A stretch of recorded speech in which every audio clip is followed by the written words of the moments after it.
political contributor at Forbes.com, also the host of the excellent Steele Ungar radio show on SiriusXM POTUS. Also with us, Republican strategist Ford O'Connell. Gentlemen, great to have you with us.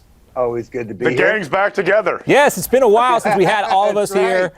Sorry, we can't play real or fake. Maybe tomorrow on April Fool's Day. Anyway, let's get back, and maybe, this whole thing with Trump, maybe an April Fool's joke. I don't know. Let's start with those comments, though. He flubbed that answer and then made things even worse with the initial statement he released afterwards, calling women the victims in this. He obviously doesn't know, Ford, the talking points when you're a Republican presidential candidate, what you say. You don't punish women. It's a pro-life movement, not an anti-abortion movement.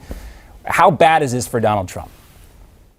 Well, if Trump ultimately loses the Republican nomination, he will look back at this week as the turning point in which the bottom dropped out. And frankly, he has no one to blame but himself. You have to understand why this was a twofer. You're correct about something so elementary to the pro-life movement, but he also walked headlong into the Democrats' favorite trope, war on women. Bad thing for Trump. He could recover, but he can't lose Wisconsin, because if he does, it could be a watershed moment and be a crack in the dam. And Rick, I don't want to sound like a Chris Matthews fanboy here, but I mean, that was an excellent job pinning Trump down, unlike I've seen from any other host. When Trump was put in that position, you could tell almost immediately that he had backed himself into a corner. Yeah, you could see the wheels turning in his head, trying to figure out how the heck to answer the question. I thought Chris did a great job. But look, I agree with a lot of what Ford just said. He is, however, going to lose Wisconsin. I think it's highly unlikely that he can pull off a different result at this point. And as for this week, again, Ford's right. If he ends up losing the nomination, he'll have to look at this week. His unfavorables with women now are up to 70%. There has never been anybody who could win an election in this country, a general, without the support of women. They're the majority of voters. I think he finally may have done what all of us thought he would do a very long time ago, which is implode. All right, I'm not going to play the sound bites we have queued up of all of us saying that exact same thing for the last 6 months, right? We have. Right. And I thought the same thing, but then we showed the clip from the meeting with the RNC, and there are throngs of people waiting outside just to wave to Donald Trump. It just goes beyond anything. I do think, though, you could, Ford, hold on one second. When you look at Wisconsin, the Charlie Sykes interview, and Wisconsin being the only state of the night, and if he doesn't win, there's nowhere to hide, there's no victory he can pin his hat on. He's going to have to make some sort of concession speech Tuesday night if he does lose. Well, I think that's absolutely right. Go ahead, Ford. I think you're absolutely right, but you have to understand in sort of the totality of this, April was supposed to be the month of Trump, and the reason is we're going to turn towards the Mid-Atlantic and the Northeast, and he should basically be sweeping these states. And if he did actually do it, including getting at least 30 delegates out of Wisconsin, which has 42 total, he would actually still be on target to hit the 1237. I think what was most disconcerting about what happened here with the abortion issue is the fact that it shows me that Trump has got great name ID. He's got a great message. What he hasn't been doing is studying the issues. And when you're not studying the issues, it makes me question what else you're doing. And this also, we talked about this yesterday, Rick, with Sam Nunberg, who used to work for Donald Trump, and he's no fan of Corey Lewandowski, but he says, you forget about what happened with the Breitbart reporter, but this also exposes Corey Lewandowski. He should have had his candidate much better prepared for that question. You know it's going to come up. Yeah, now that's absolutely true. But, the whole thing with Corey just plays into Donald's bad week. It wasn't Donald Trump's fault if Corey did that. He's been accused of something. It had nothing to do with Donald Trump. And I like that somebody would go to bat for an employee. That's admirable. But the way he did it, by attacking Michelle Fields in ways that were clearly disprovable, I just don't know what's in his head. He just has been messing up every which way. And you're absolutely right. For him not to be prepared on a key social issue like that is pretty shocking. There was another big gaffe that he made this week that nobody is talking about. Trump was asked in another town hall, I think on CNN by Anderson Cooper, the three main jobs of the federal government. He said security, which is right. And then he said education and health care. Those are not jobs, if you're a Republican presidential candidate, that are in the top three. When you've been out there already saying that we have to disband the Department of Education and it should be a local matter, which Donald Trump said, and when he's trying to, continuously saying that we need to keep government out of health care, you nailed it. I mean, it was remarkable. Ford, we got about 30 seconds left. We'll let you wrap up this segment before we get on to the next one.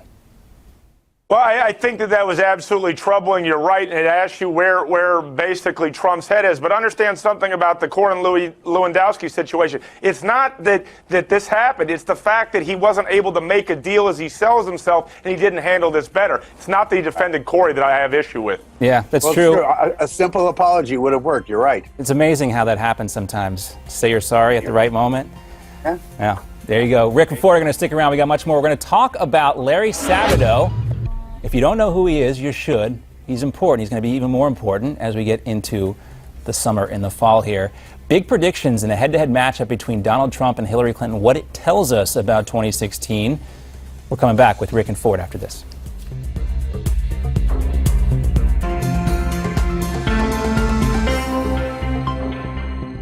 Welcome back. Earlier we were talking about Dr. Larry Sabato and his crystal ball prediction of the Electoral College. Now, if Trump and Hillary were to square off in the general election, it's not looking good for Donald Trump. Clinton would get a total of 347 Electoral College votes. That's 77 more than she needs to win the White House. Trump would only get 191. What's also significant is Trump would likely lose Ohio and Florida, and you can't win the White House if you lose those two states. Also, Arizona and Georgia, normally safe Republican states, only lean Republican. Let's welcome back in Rick Ungar and Ford O'Connell. I know you guys are both familiar with Dr. Sabato and his prognostication prowess, but for the folks at home who are not, here's a crash course on that Trump-Clinton matchup and why it's a BFD, a big deal. Fill in the middle blank if you want. That map on the left is Larry Sabato's crystal ball prediction versus the final electoral vote tally in 2008. He was only one Electoral College vote away. Now here's his final prediction for 2012. Not so close. He barely missed on Virginia and Florida, but still pretty good.